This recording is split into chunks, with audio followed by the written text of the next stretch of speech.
Okay, so at this moment, we will be discussing the first part of our lesson on how to analyze and interpret data. For the first sample, we will be focusing on the of an SOP asking for demographic characteristics or demographic profile of the respondents. Or if dili siya mag-ask ng demographic, mag-start tayo how to analyze and interpret data if the statistical tool being used is frequency. If you can still recall our lesson last semester, I informed the class that when you write an SOP, you need to think, meron bang statistical tool na pwedeng i-analyze yan? May tool ba yan siya? Ma-measure ba yan siya? Then if ma-measure, what statistical tool ang appropriate na gamitin yan? Just like this example na SOP, what is the demographic profile of the respondents in terms of age, sex, geographical location, and vaccine status? Sir, kung saan pulos anong frequency, sir? Class, ang pulos na frequency, i-count lang, ihapon lang. Ano lang, In other schools format, they prefer frequency and percentage na siya. Sumpay na siya class at sa other school. But here, it's either. Ginaalaw mo na mo ang word na frequency lang, ginaalaw lang po na mo ang frequency and percentage. So again, ang rule niya is, ang pulos anak niya class is more on counting, just like in terms of sex. Pila ka buk male and female. That's the use of frequency. Hapon lang, in this study, how many respondents belong to male group, female group. In terms of strand, example, how many are STEM students, how many are ABM or UMS, That's the rule of frequency as part of the analysis, especially analyzing this kind of objective. So far, I don't know with other group if meron man silang frequency, but sa ako ang performance task kasi class, in your performance task, kung sa akong gidiscuss diri nga presentation diri class o gidiscuss sa mga klase, gagawan niyo siya ng chapter 3, may assigned task kayo, may assigned paper kayo na gagawa ng chapter 3. So it would be better to listen to my discussion. Okay, so let's proceed here for question number 1, asking for demographic profile in terms of age, sex, geographical location, and vaccine status. So karon class, si analyst ninyo class, inyong data analyst, which is ako, muhatag kong ingani na result, This is a raw result from the software. Again ha, this is a raw result from the software. Mao ni akong ihatag sa inyo, ha. Mao ni inyong buhatag table. Yan. In SPC, dito, pwede lang nato i-merge ni siya. Kani siya nga question for profile, pwede ra siya i-merge creating into one table.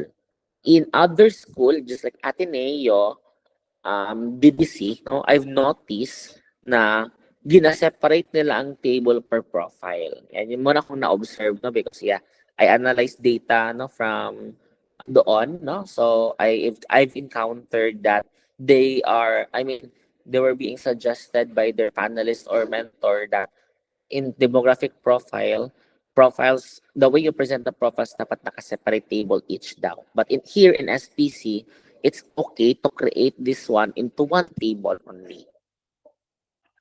So in terms of age, yan. Ito yung result ng age. Sir, ano yung focus namin dito lang? Ang focus niyo lang dito is the frequency and present column.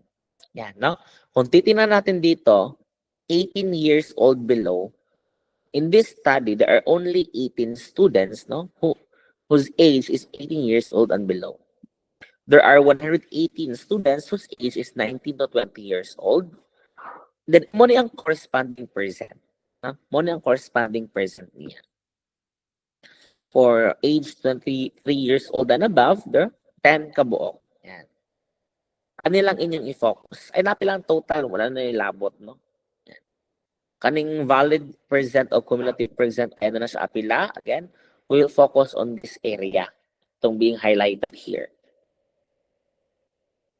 In terms of sex, female, no? There are 159, which 60% of the total respondents. Then for male, there are 40% only, which comprises, no, 106 total respondents of the study. Kanila yun yung focus.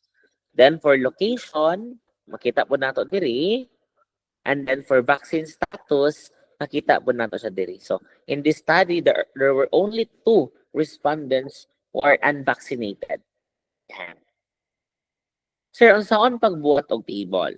Okay, you need to follow this format, no? So ito yung title ng ito yung first objective, di ba? The first objective is asking for a demographic profile of the respondents. And just like what I've mentioned kanina, you need to create an introductory statement on what is the table all about and ano yung analysis na ginamit to analyze the table. Then, ito na yung table class. Na the table number, the title of the table. Take note ha, kung sa title ni mo dire, same lang na siya sa title sa inyong table. No? And take note, naka-italics na, naka-italicize. Yan. So here, yan ang dagway dapat sa table ha, dili pangit. No? Just like what I've mentioned, limit the lines. No? Sakit sa mata mga mga tables na dahil linya. So, ano lang pag-construct, man yung giingon po earlier na in SPC's format, especially in this profile, no, we can merge or we can create one table, no, in this profile. Just like what I mentioned sa other school ni Ateneo o DDC na separately ang pag-present sa table. Lahi ang table ni age, ni sex, ni geographical location at saka ni vaccine status. Iba-iba sila. But here in SPC, pwede nato siya emerge as one. Now, sir, as manigikan, mo rin itong giingon gayon na class, no? I-copy-paste ra ninyo to. Tanawa, 18 years old and below. F stands for frequency. Again, F stands for frequency. And this present symbol is the percentage. Now, so kaning linya, tanaw dito na to sa age ha. Dara. Wala siya class. Yan. Then sa 19 and 20 years old at saka sa 21 to 22, dara lang po siya. I-copy-paste na to na siya class. Yan. Yan, no? Here, karon, no? Mo ni inyong challenge. Kay mag-college na mo, nya, dili kay mo hawd mag-Microsoft, no? Or di mo hawd mag-edit-edit. No, that's a big challenge sa inyong part. So kani, table lang dyan siya class, no? Table lang.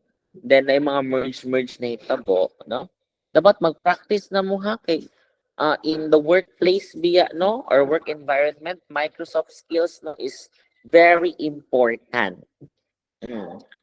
Kumbaga pa, if you have that kind of skills, no, Microsoft skills like PowerPoint, Microsoft Word, or Excel, you are at par with other employees because you are more knowledgeable if you have that kind of skills, especially if your workmates, no, or colleagues are mga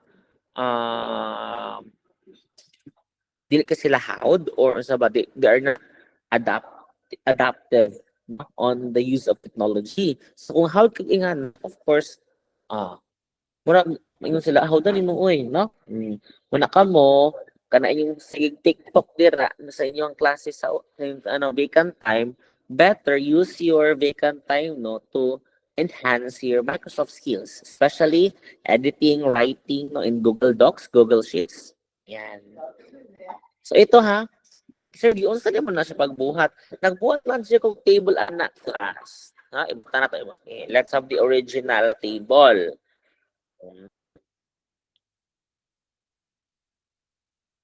Ay, naka-edit naman gud ni sa class. So, kamo na bahala basta kung ingani atong table class daw linya-linya, no? So sakit sa mata na.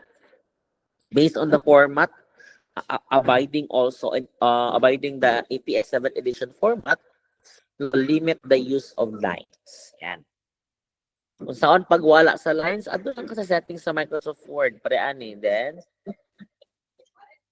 yan. So, no border. Then, that's the time. Mag-print naka-border. Highlighting this line lang. Yan. Highlight na siya ka line.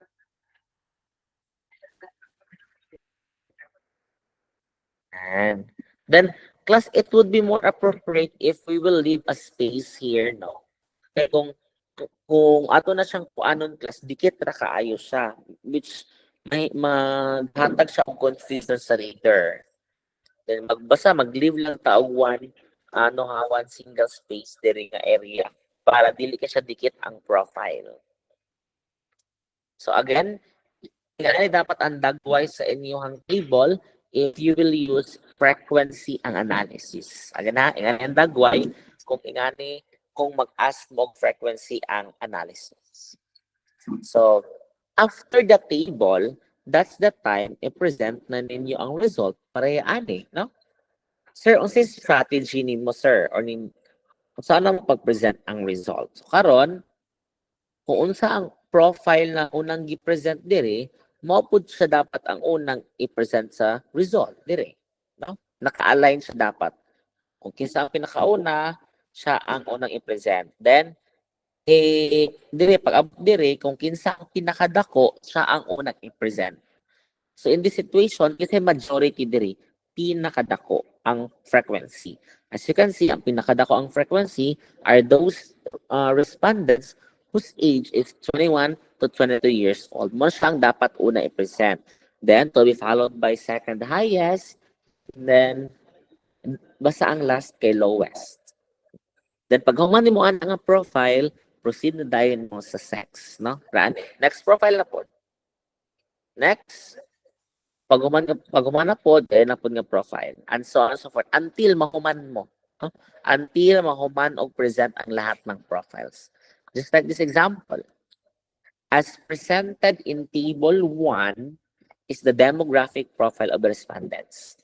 Significant results revealed the majority of the respondents were aged 21 to 20 years old, which comprises 44.9% of the total respondents of the study. Motong pinakataas na number of frequency ha sa age.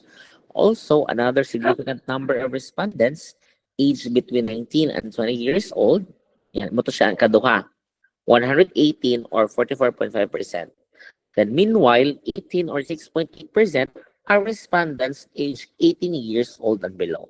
And lastly, 10 or 3.8% are 23 years old and above. So as you can see, no, nag-iuna na ako og present ang pinakadakong frequency to be followed by kagamay. So man akong present sa age, nag-present na po sa nag-transfer na po sa next profile.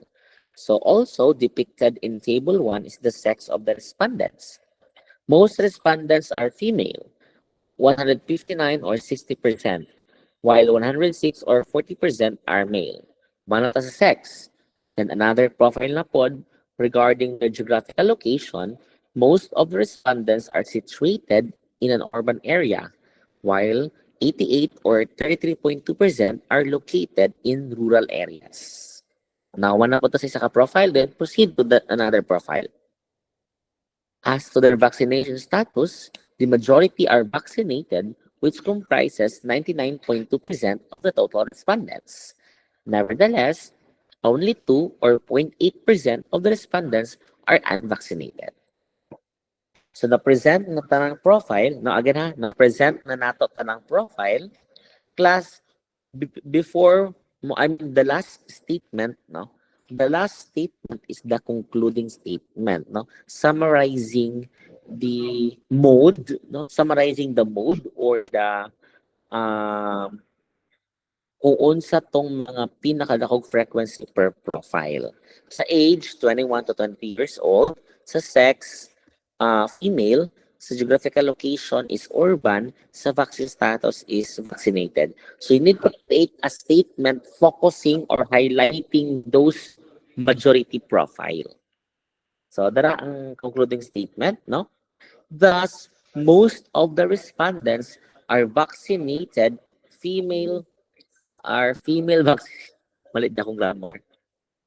Thus, most of the respondents are female vaccinated students aged 21 to 22 years old in an urban area. Di ba? Female, majority. Vaccinated, majority. 21 to 22 years old, majority of the age. Located in an urban area, majority. Yeah. So, Ang last statement is always the concluding statement. Yan.